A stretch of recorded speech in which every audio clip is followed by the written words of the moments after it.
Shalom. Today we will be discussing the language of Hebrew. Hebrew is known as the holy language. But what does it mean that it's holy? So to understand that, we first need to understand the difference between thought and speech. When I think, I communicate to myself. But when I speak to someone outside myself whom I have to go to the trouble of using my voice to communicate with because he's an outside person. So therefore, the purpose of speech is communication with an other. And when I speak to that other person, I convey information in a logical manner. And so therefore, when we speak about Hashem and his communication, so that presupposes the relationship with an other, so to speak, an outside entity from Hashem, which is the world and the creations that he created.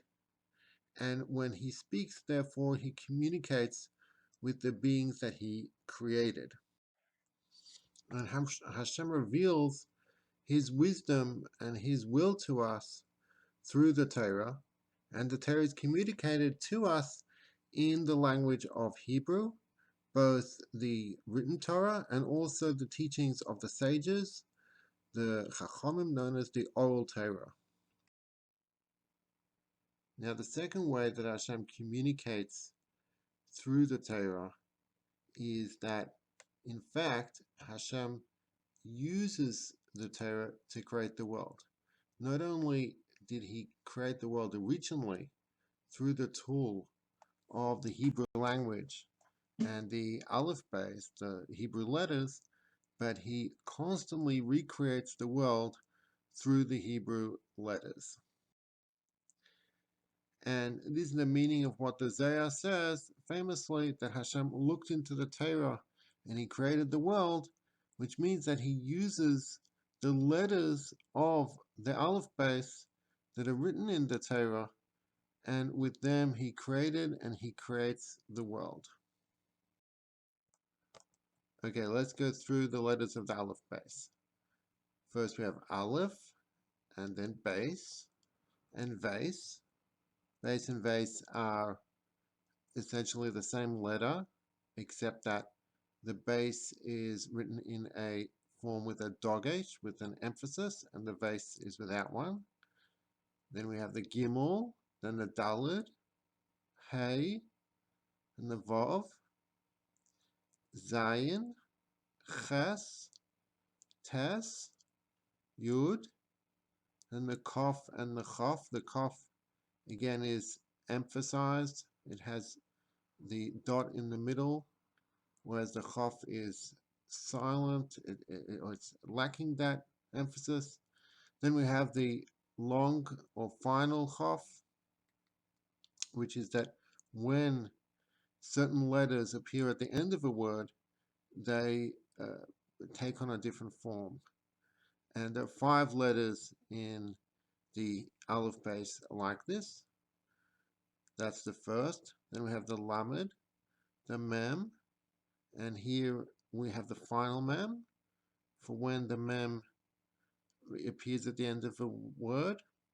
Then we have the Nun and the final Nun, the Samech, Ayin, Pei, Fei. Again, it's the same letter, but one is with an emphasis and one is without it. Then the long Fei, which is when it appears at the end of the word. Tzadik, a final tzaddik or a long tzaddik, for when it appears at the end of the word. Kuf, Resh, Shin, which is the sh sound when the dot is on the right side, and the sin when the dot is on the left side, and then the Tov and the Sof. So, as you can see, the total of all the letters is 32, but the actual number of letters without variations is 22. Each letter corresponds to a specific number. And this is the idea of gematria, of numerology according to Torah. And there are various ways of calculating the gematria, which we will not go into here. And the gematria is also an inherent part of the process of divine creation, which, as we said before, Hashem uses the letters of the Aleph base to do so, but we won't go into detail about how that works here. And it should also be pointed out that one of the key ideas in gematria is showing, or where we find that sages draw connections between two different words or phrases that have the same numerical value, and the sages will explain how there is in fact a connection between these two words or phrases. So let's go through the basic gematria, not the more advanced ways of calculating it. So here we have on the right side, we have from the Aleph until the Tes, we have the singles from 1 to 9. And then from the Yud down to the Tzaddik, we have the tens from 10 to 90. And then from the Kuf to the Tov, we have the hundreds from 100 to 400. And so just one brief example of this is that the word in Hebrew for light is O. And if you add up the numerical value of the letters here, so the Aleph is 1, the Vav is 6, and the Resh is 200.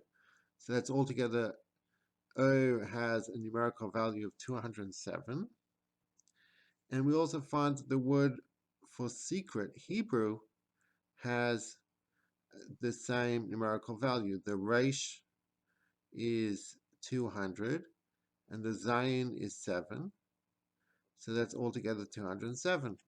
So there's a teaching from the Baal Shem Tov, the founder of the teachings of Chassidic philosophy, who says that the reason that O and Roz, light and secret, share the same numerical value is that when you know the secret of something, then you're able to illuminate it. So that's just one example of a connection between two words that share the same gematria. Well, I hope you enjoyed this, and God bless.